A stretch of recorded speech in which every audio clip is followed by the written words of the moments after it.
The truck rattled violently over the cracked, dusty highway of the wasteland. I curled deeper into the passenger seat, my fingers instinctively tightening around the oversized tactical jacket swallowing me whole. It belonged to Ryder, draping past my thighs like a heavy canvas sack. "Keep shrinking and you'll end up in the glove compartment," the man in the driver's seat grunted without turning his head. My body stiffened. I quietly pulled my legs back half an inch. I had to stay on his good side. I couldn't risk being disobedient. After all, 3 years after the outbreak, I was a zombie, an abomination that any normal human would put down on sight. 3 months ago, my fiancé, Tristan, had pushed me out of the armored vehicle, straight into the swarming horde. An apex infected had torn open my wrist, letting the virus flood my veins. I expected to become a mindless, decaying ghoul roaming the ruins. But instead, I woke up. My body temperature plummeted, and my heart beat at a sluggish, heavy crawl, but my mind remained entirely mine. Oddly, the lower tier infected stopped attacking me. They even parted like a quiet tide whenever I drew near. I became a ghost drifting through the quarantine zone. I wasn't a zombie, I couldn't stomach raw flesh. But I wasn't human either, normal food made me sick. I was starving, hovering on the brink of death every single day, yet unable to die. I survived that agonizing, hollow existence for 3 months. Until I ran into Ryder. That day, he had just wiped out an entire mutated nest. Covered in black, viscous blood, he sat on a jagged piece of rebar amid the rubble, smoking a cigarette. I only approached him because I wanted to pick up a shiny glass marble lying near his boots. But he looked down. A cold, heavy blade pressed against my throat. "Where did you crawl out from, little monster?" Terrified, I dropped to my knees, holding up the marble with trembling hands, expecting him to slice off my head and dig out my core. But he didn't. He studied me for a long, quiet moment, then slid his knife back into its sheath. He threw his half-smoked cigarette onto the dirt and crushed it with his boot. "Get in the truck." And just like that, he took me in. "Eat if you're hungry," Ryder said, watching me with lazy amusement. My lips parted, but I hesitated. The thought of eating felt wrong, but the gnawing ache in my stomach was unbearable.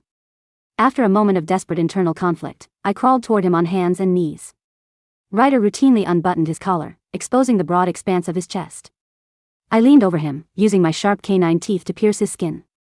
Closing my eyes, I pressed my lips to the tiny wound, carefully sipping the warm, metallic fluid. "Easy, little monster," he murmured. He kept one hand on the steering wheel while the other slid behind my waist, pulling me a fraction closer to his chest. Honestly, I had no idea how infected were supposed to feed. The first time I drank his blood, he had to guide my head down himself. As the hunger subsided, my fractured senses began to piece themselves back together. I stopped, releasing his skin. Unsure of what to do next, I stayed draped across his chest, peeking up at him through my eyelashes. Ryder looked down. He traced the faint, wet bite mark on his collarbone. "Full?" I nodded slowly. "Then go back and sit down." His hand left my waist, and I hurriedly scrambled back to the passenger seat, curling myself into a tight, protective ball. The sky darkened, and the brutal temperature drop of the wasteland began to settle in. My body, stuck at a permanent 68 degrees, grew stiff and slow. Still, I dragged myself up to make dinner for him. It was the only way I could prove my worth. I refused to be called a parasite ever again. I brought the small iron pot over and held it out to him. "Ayuyu," I chirped. "Eat." Ryder took the pot and drank the broth directly from the rim. A wave of relief washed over me. He ate it. It meant I was still useful. As long as I could cook and work, he wouldn't think of me as dead weight. He wouldn't throw me out. My tense shoulders relaxed. I happily reached into my pocket and pulled out a battered, one-eyed stuffed bear I'd salvaged from the rubble earlier that day. Its seams were splitting, and half its stuffing was spilling out, but I loved it. Clutching the bear to my chest, I curled up in the corner of the back seat. I wanted to have a sweet dream tonight. But I didn't. Instead, the nightmares took over. I was back at the sanctuary with Tristan, during the days before everyone realized my awakening had failed. Back then, Tristan still protected me. He told everyone I was just a late bloomer. But slowly, the lies wore thin. Within a year, even Tristan stopped believing. He went from bringing me canned fruit and holding me tight to looking right through me. I spent my days on edge, only daring to take the worst rations, rotten potatoes and hard, insect-ridden biscuits. People pointed at me, calling me a leech, throwing dirt on my clothes. Tristan would just stand there, coldly cleaning his rifle, never once looking my way. And then came the supply run. The horde rushed us. Rotting faces pressed against the glass. Tristan grabbed me by the collar and threw me out into the cold. The stench of decay hit me as I crashed into the sea of bodies, watching his truck speed away into the dust. I bolted upright, gasping, though my dead lungs couldn't even draw a proper breath. My teeth chattered violently, and a quiet, broken sob slipped from my throat. My tears felt freezing as they hit the back of my hand. Beside me, Ryder's voice broke the silence. Why are you crying? Dreaming about someone else? I nodded miserably. Auuu. Ryder didn't say anything else, but his hands kept moving. Only then did I realize he was sewing a new button onto my one-eyed bear. I let out an excited chirp, pointing at his hands. He was fixing my bear. Ryder. The strongest electrokinetic in the Apex Sanctuary. Rumor had it he was ruthless, short-tempered, and strictly a solo hunter. I'd seen him from a distance back at the base. Everyone feared him, even Tristan. Nobody dared to cross his path. Yet here he was, carefully mending a ruined toy for me. Auuu, I urged softly, nudging the bear closer to him. Hurry. Ryder glanced up at me, silent, but his fingers moved faster. When he finished the last stitch, he bit the thread off and handed the bear back. I snatched it up, hugging it tightly. My bear had eyes again. I wanted to roll around the back seat in pure joy, but my rigid muscles wouldn't allow it. Instead, I rubbed my cheek against the smooth surface of the new button eye. How did you get bitten? Ryder asked suddenly. Why did the base send someone without powers on a high-risk run? I froze. The warmth of the moment evaporated, replaced by a cold dread. Auuu. Auuu. I gestured frantically, pointing at myself, then out at the pitch-black highway, making a violent shoving motion. Someone pushed you, Ryder said, his voice level. I nodded vigorously. Auuu. Yes. Someone from the sanctuary? I nodded again and began to make more complex gestures. I drew a small figure in the dust on the dashboard, and a slightly larger one beside it. I pointed to the smaller one, then to myself. Auuu. A low whimper escaped me. I buried my face in the toy bear, too ashamed to look at the larger sketch representing him. Ryder fell silent for a long time. Just when I thought he had lost interest, he spoke. You knew him. I chirped excitedly, my hands flying as I tried to explain. I pressed my 2 index fingers together, then bent one over the other, mimicking the motion of sliding a ring onto a finger. Auuu, auuu. He was your partner? Auuu. Yes. You're so smart. What was his name? How could I tell him a name? I paced the back seat anxiously, making panicked noises. Calm down, Ryder's steady voice cut through my panic. I'll ask, you answer. He paused, a look of disgust crossing his face. Tristan Miller? Auuu. Auuu. Yes. That's him. How did you know? Ryder's gaze darkened as he watched my frantic reaction. Ah. So he was your fiancé. No wonder you used to hover around him like a shadow. I stared at him, stunned. He had noticed me back then. Auuu, auuu. Can you help me kill him? I wasn't a saint. That man had thrown me to the wolves, leaving me to rot and starve for 3 months. I hated him. I wanted to rip his throat out myself. You want him dead? Ryder arched an eyebrow, looking at my weak, swinging fist. I nodded with everything I had. Auuu.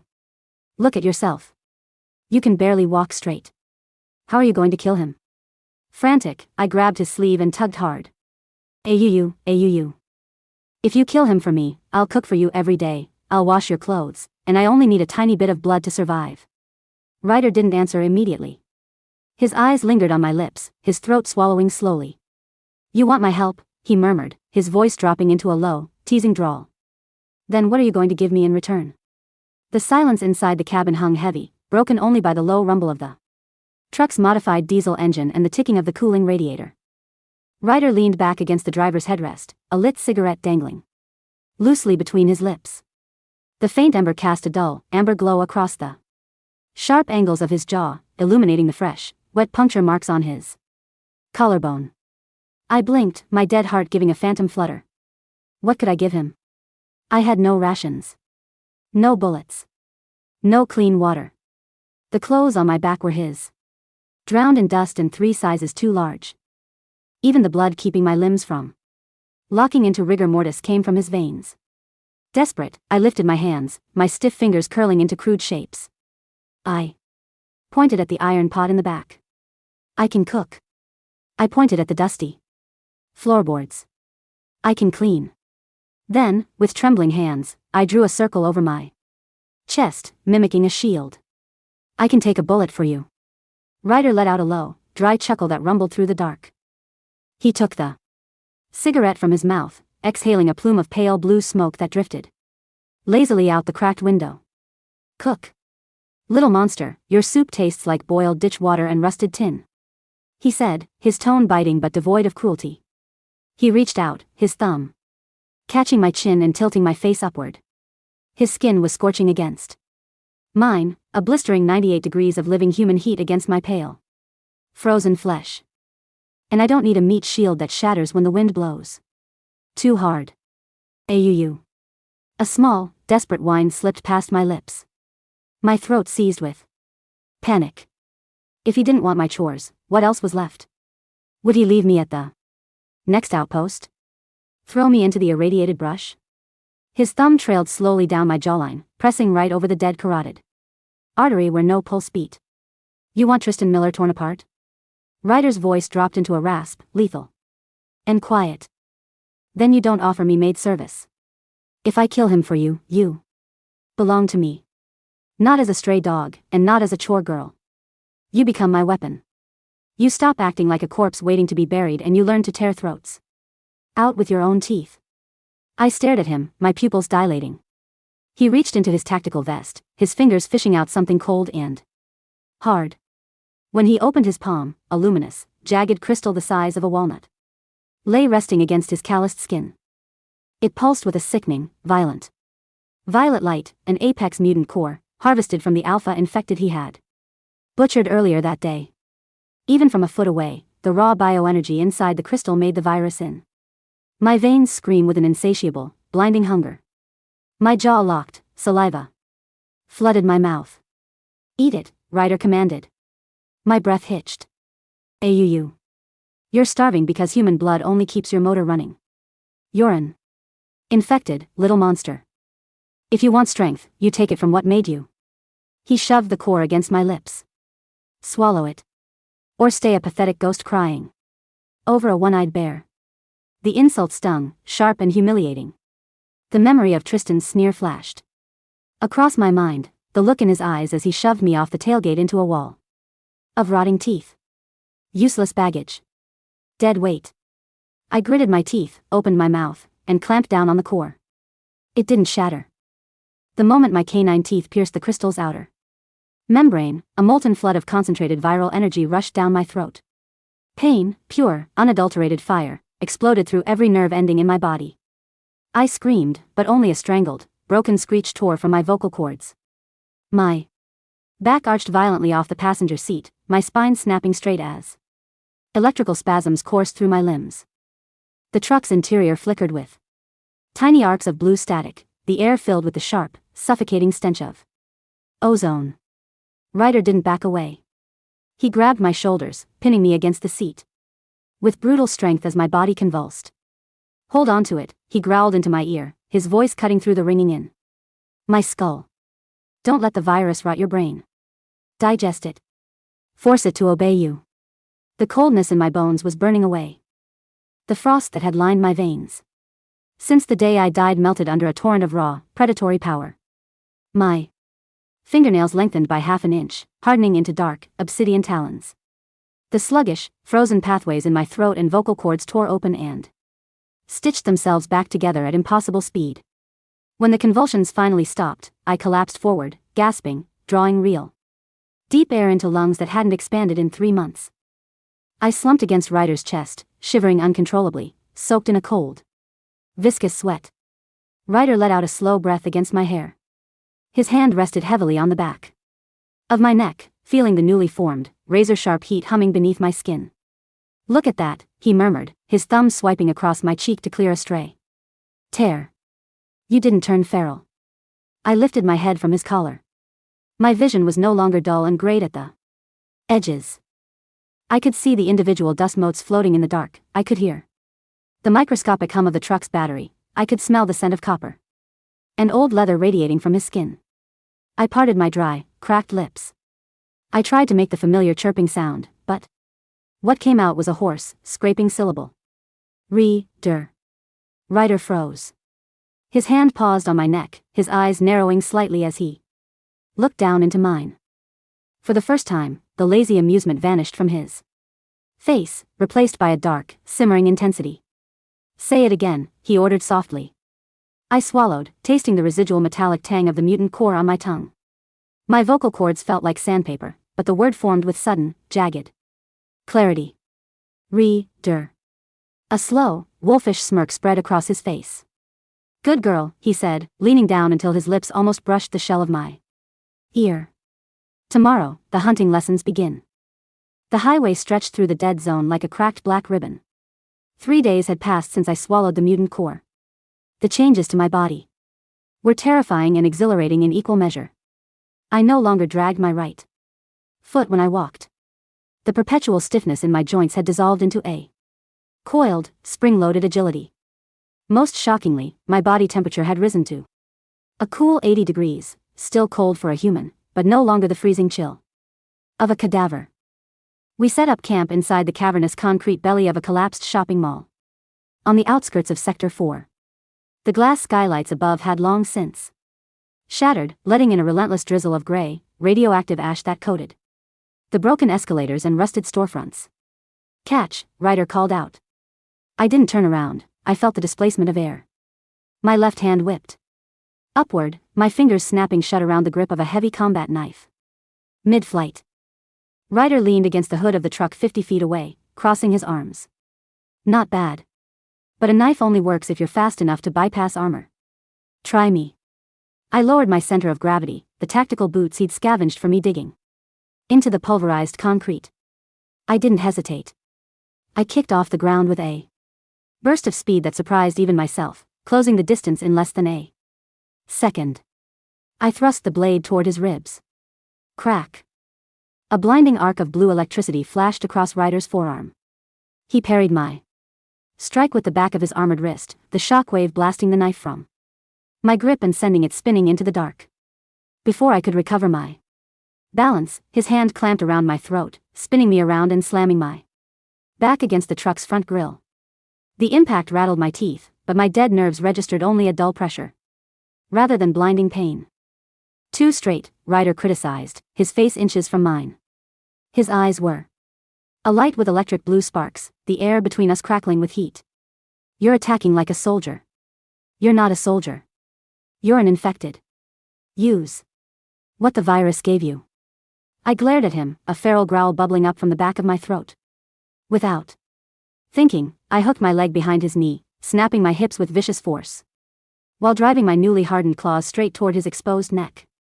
Ryder's reflexes were superhuman. He ducked his chin, catching my wrist in an iron grip, but the tip of my claw still managed to nick the edge of his jaw, leaving a shallow, crimson scratch. A drop of blood welled up on his skin. We froze. The scent of his fresh blood hit my nostrils like a match dropped in gasoline. My pupils contracted into vertical slits, my fangs lengthened, sliding over my lower lip. The beast inside me, the ancient, hungry thing that the core had awakened, strained against its leash, urging me to bury my teeth into his jugular and drink until he was dry. Ryder didn't flinch. He didn't pull away. He just stood there, pinning my wrists against the truck, his gaze locked onto my hungry eyes. Go on, he whispered, a dangerous, mocking challenge in his voice. Take a bite. See what happens. The scent was maddening, but beneath the hunger, a stronger emotion clawed its way to the surface, gratitude. And a strange, fiercely possessive loyalty. If I bit him now, I would be nothing more than the mindless monsters Tristan had thrown me to. I clamped my jaw shut, forcing the fangs back behind my lips. I exhaled a slow, shuddering breath, the feral tension draining from my shoulders until my forehead slumped gently against his chest. No, I rasped, my voice sounding clearer than yesterday. Not hurt you. Ryder was quiet for several beats. The electrical sparks dancing across his skin gradually faded, leaving only the steady, comforting thrum of his heartbeat beneath my ear. He released my wrists, his fingers instead sliding up to tangle in my messy hair, giving the strands a rough, reassuring tug. You're learning, he murmured. Self-control is what separates an apex predator from roadkill. He pushed me back gently and wiped the smear of blood from his jaw with the back of his hand. He looked down at the red stain on his skin, then flicked his gaze toward the shadows at the edge of the mall. "They're coming," he said calmly. I turned. From the darkness of the subterranean corridors beneath the mall, dozens of glowing red eyes were emerging. Low-tier infected, shambling. Hollow-cheeked ghouls with skin sloughing off their bones, drawn by the scent of Ryder's freshly spilled blood. There were at least 30 of them, their guttural moans echoing off the concrete walls like a rising chorus of death. I instinctively stepped back toward the truck, reached for the fallen knife. "Leave the knife," Ryder commanded, stepping aside. He lit another cigarette, leaning back against the fender as if he were watching a movie. "You told me you wanted to kill Tristan. Prove it. Clear the floor." "Ryder." I looked at the sea of gnashing teeth and twisted limbs. "They're the ones who bit you, aren't they?" he said, his voice flat and merciless. "Show them who rules the food chain now."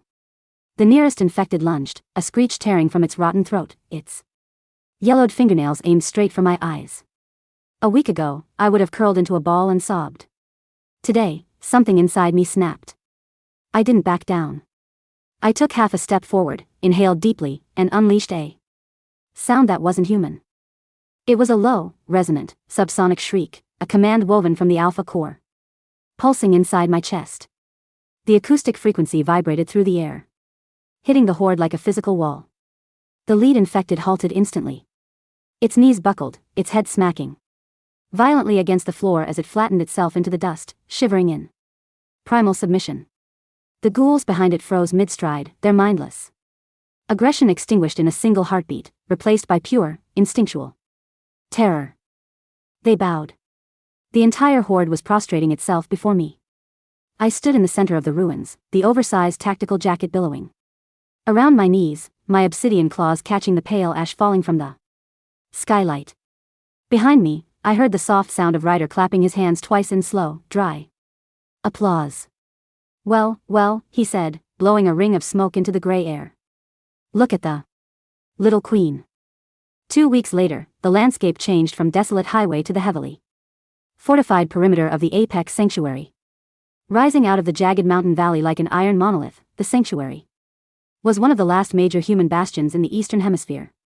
Towering concrete walls topped with automated plasma turrets and high-voltage fencing kept the nightmare of the wasteland at bay. To the desperate refugees living in the shantytown sprawling outside the main gates, it was heaven. To me, it was the tomb where my humanity had been stripped away. Ryder parked the truck in an abandoned drainage tunnel 2 miles south of the perimeter, masking the vehicle with thermal netting and dead brush. We walked the rest of the way, hooded in heavy, grease-stained cloaks that blended seamlessly with the destitute scavengers entering the outer trading post. The outer market was a filthy, noisy labyrinth of corrugated iron shacks, smelling of cheap moonshine, roasted mutant rat meat, and despair. "Keep your hood low," Ryder muttered, his shoulder brushing mine as we navigated the crowded mud alleyways. "And don't let anyone touch your skin. You're cold enough to raise questions." "I know," I replied quietly. My speech had improved rapidly over the past fortnight. I could form full sentences now, though my voice carried a strange, melodic rasp that sounded faintly otherworldly. We took a corner table inside a crowded, smoke-choked tavern called the Rusty Piston. Ryder tossed 3 high-grade copper tokens onto the stained counter, and the barkeep slid over a cracked ceramic pitcher of muddy liquor along with a plate of scorched, salted meat. Ryder didn't touch the food. He leaned back, listening to the chatter buzzing around the room. At the center of the tavern, a large, cracked projection screen was broadcasting the sanctuary's internal news bulletin. A pristine, high-definition image flickered onto the screen. My breath caught in my throat. There he was. Tristan Miller. He was dressed in the crisp, white and gold dress uniform of the Vanguard Special Forces. His golden brown hair was neatly trimmed, his jaw was clean-shaven, his posture that of a noble, untarnished hero. Beside him stood Evelyn Vance, the daughter of the sanctuary's supreme commander, draped in an elegant, fur-lined trench coat, smiling adoringly as she held his arm. "Captain Miller has been awarded the Silver Star of Valor today," the broadcaster's synthetic voice blared through the speakers. following his heroic retrieval of the Phase 3 energy core from the infected hive last month, in which he tragically lost his beloved fiancé to an unexpected breach. Captain Miller has been promoted to Chief of Outer Defense.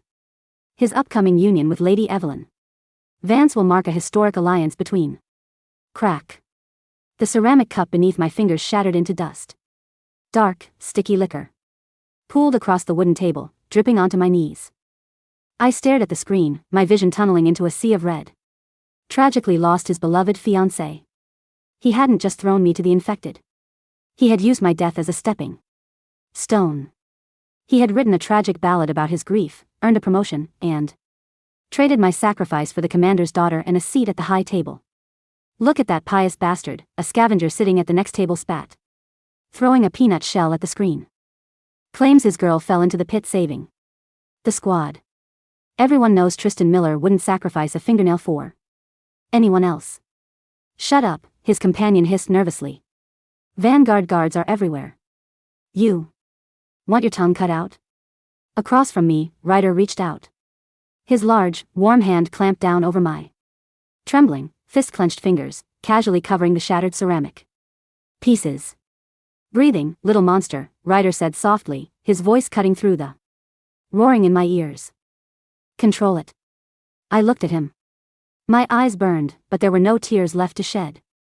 The core inside me hummed with lethal, icy hatred. He lied, I whispered, the words shaking with venom. He told everyone I died for him. Of course he did, Ryder said, his tone utterly devoid of surprise. That's what parasites do. They feed on you, discard the husk, and polish their metals with the blood. He leaned in closer, his dark eyes reflecting the flickering light of the projection screen.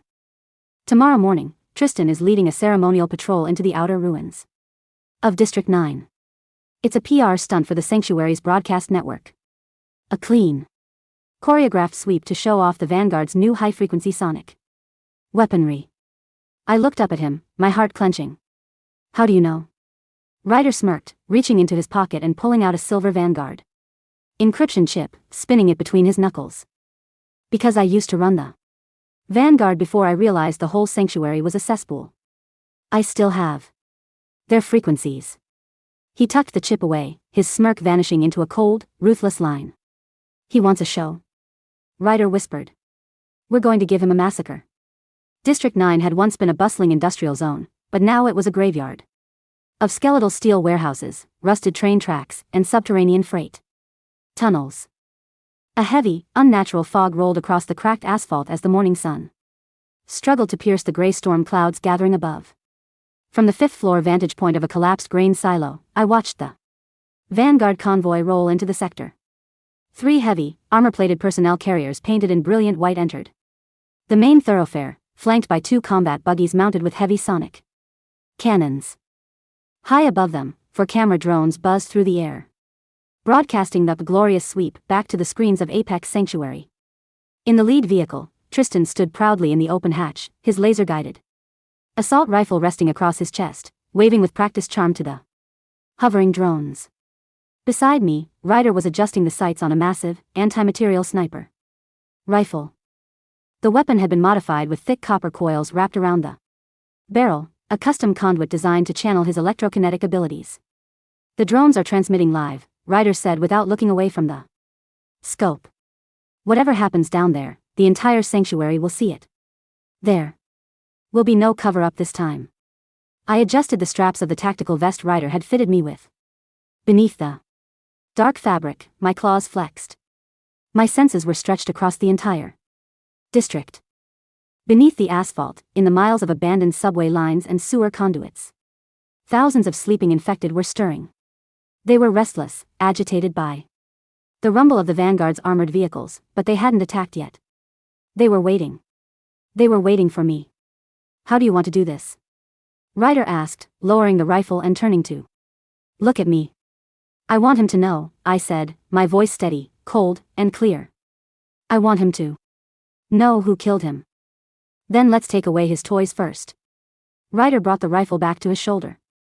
He closed his eyes for a fraction of a second, drawing in a long breath. When his eyes snapped open, they were blazing with brilliant, blinding white lightning.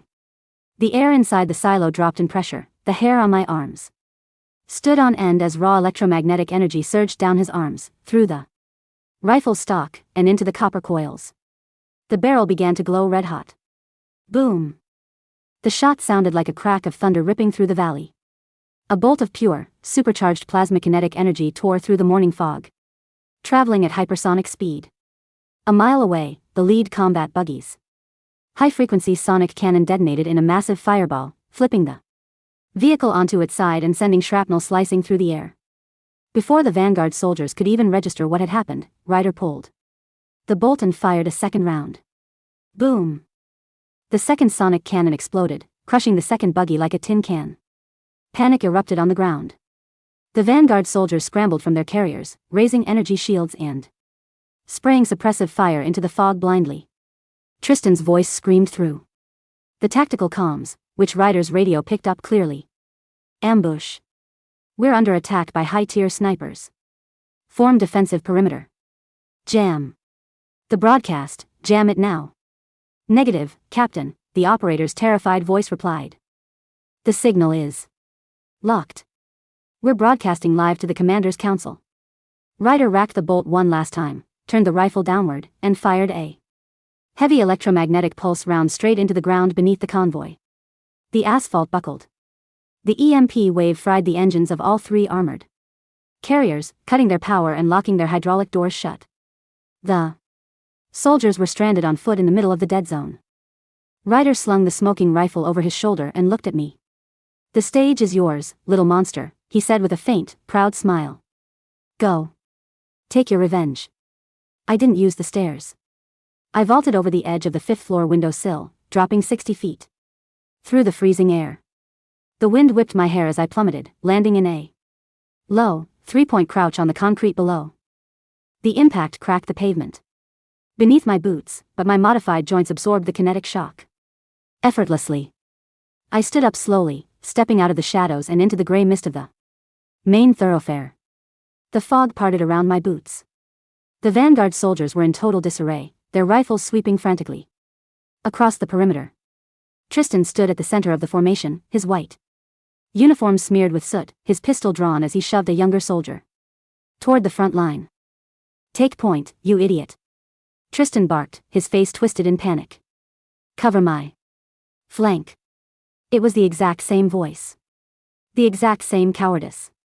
Tristan, I called out. The name wasn't a screech. It wasn't an AUU. It was clear, cold, and carried the weight of a death sentence across the silent street. The entire vanguard squad froze. Tristan's head snapped toward the sound. He raised his tactical flashlight, the beam cutting through the swirling gray fog until it landed on my face. He blinked. His jaw dropped. The color drained from his skin until he looked more like a corpse than I did. No, he stammered, his knees visibly trembling. No, that's impossible. You died. I saw you get torn apart in Sector 7. You pushed me, I said, taking a slow, rhythmic step forward. Each step echoed like a drumbeat. You threw me to the horde so you could run. The camera drones hovering overhead zoomed in on my face, broadcasting my image directly to every screen in the Apex Sanctuary. High above the valley, the High Council and Lady Evelyn Vance were watching the dead girl come back to life. Captain, one of Tristan's lieutenants whispered, looking between Tristan and me in horror. Is that your fiancé? Shoot her. Tristan suddenly screamed, his eyes bulging with manic terror. Shoot it. It's an infected mimic. It's not human. Open fire. 3 soldiers raised their assault rifles, their fingers tightening on the triggers. I didn't even reach for a weapon. I opened my mouth and let loose an ear-splitting, supersonic alpha roar. The sound tore through the street like a physical blast wave. The glass windows of the surrounding warehouses shattered simultaneously, showering the ground with glittering shards. From the sewers, the manholes, and the collapsed subway entrances, the earth literally erupted. Hundreds, no, thousands, of infected poured out of the dark. But they didn't attack blindly. They swarmed into the street and formed a massive, impenetrable Wall of rotting flesh, fangs, and claws, encircling the vanguard squad in a tight, suffocating ring. And every single one of them remained motionless, their heads bowed toward me in absolute, terrifying reverence. The soldiers dropped their weapons, paralyzed with pure, primal dread. She controls them. Someone wept, falling to his knees. I walked through the sea of infected, the monsters parting like water before a ship, creating a clean path straight to Tristan. Tristan backed away until his shoulders slammed against the side of his disabled armored truck. He raised his pistol with shaking hands, aiming at my forehead. "Stay back," he shrieked, tears of terror mixing with the sweat on his face. "Stay back, you freak. I loved you. I had to do it. The squad wouldn't have survived if I didn't lighten the load. You were useless. You had no powers. What was I supposed to do? You could have died with honor," a deep, thunderous voice boomed from above. A streak of blinding blue lightning crashed down from the sky, striking the asphalt 10 feet to my left. The shockwave knocked Tristan off his feet, his pistol flying out of his hand and skittering across the pavement. As the smoke cleared, Ryder stepped out of the electrical haze, his trench coat billowing, blue sparks still crackling across the knuckles of his combat gloves. Tristan looked up, his face contorting in disbelief. Ryder. You're alive? You're working with this monster?"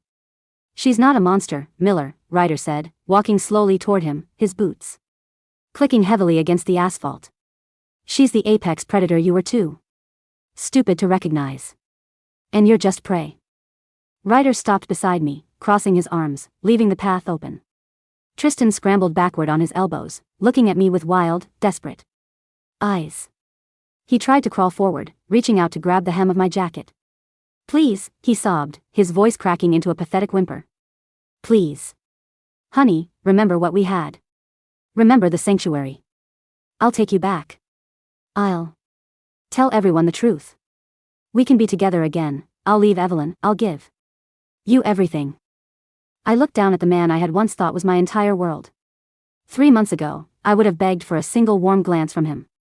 I would have eaten rotten scraps just to make him smile.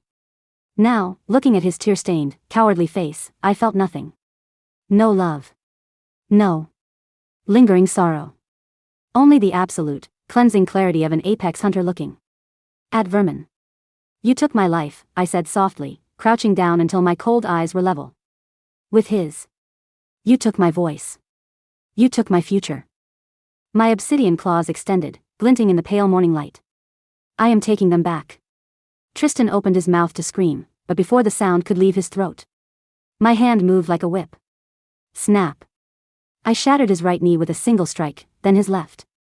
Tristan collapsed onto the pavement, howling in agony, clutching his ruined legs. I stood up and turned my back on him. "I won't kill you with my claws, Tristan," I said without looking back. "That would be too clean." I raised my right hand into the air and snapped my fingers. The command rippled through the horde.